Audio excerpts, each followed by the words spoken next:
For over a week now, Call of Duty's been dealing with massive backlash from their fan base after they made the decision that the phrase "leave little children alone" was just too controversial for them. When streamer Nick Merckx replied to a Twitter thread saying, you know what, maybe for all these radical activists out there who are trying to push their gender ideology on kindergartners, maybe they should just leave little children alone. And even though 99% of people in the world agree with that, Call of Duty decided that they needed to cancel Nick Merckx' bundle in the store, that they needed to try to separate from him, that they needed to try to cancel him, all over that sentiment. Leave little children alone. Well, for Call of Duty, that's all they've been hearing lately is leave little children alone. If you go into nearly all of their social media posts, this is from several days ago, June 14th, leave children alone, leave children alone, leave children alone. The grind never stops for you groomers that want to fuck kids, Jesus from Flash.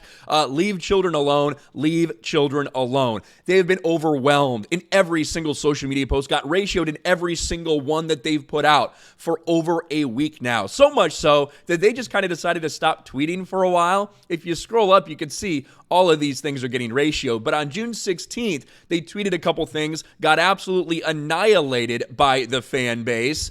And then they were kind of quiet. It was just a bunch of retweets for almost 48 hours until they decided, you know what, maybe that's been long enough. Maybe we can put out another tweet, but no, that has already been ratioed. But interestingly enough, when it comes to Call of Duty, you saw a lot of people try to claim just a few days ago that, well, the new DLC came out and it sold well, so the boycott was a total and complete fail. We saw all these articles, Call of Duty Modern Warfare 2 tops charts after players threatened boycott.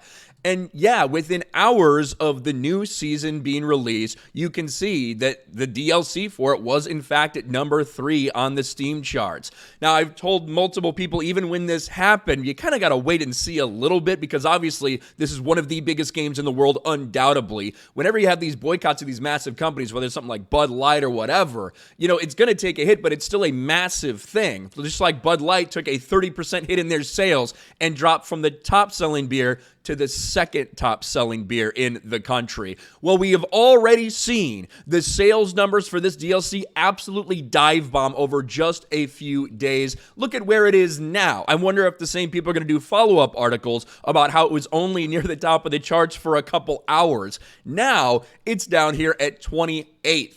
That's where the DLC is sitting. And if you look at the Steam numbers, if you look at the player numbers, this is easily, by far, the least played DLC of any of them to this point. So it's so interesting how a lot of people in the media were so quick to say, well, obviously, none of this backlash is really having any impact. Look, within hours, it was one of the top selling things. Well, immediately it started dive bombing and plummeting down the sales charts. I think it's going to be a while before we really know what kind of impact this has. Will a lot of the streamers who are still boycotting it remain boycotting it? Well, a lot of the people who have said they're not going to play it remain not playing it. Those things can take a while. Clearly, Activision is taking the tactic of, we're going to ignore absolutely everything, unless it's one of these woke, gender-fluid, blue-haired land whales out there that complains that Nick Merckx says leave children alone. You know, the 0.1% of the population. Those are the only people who Call of Duty and Activision will apparently listen to.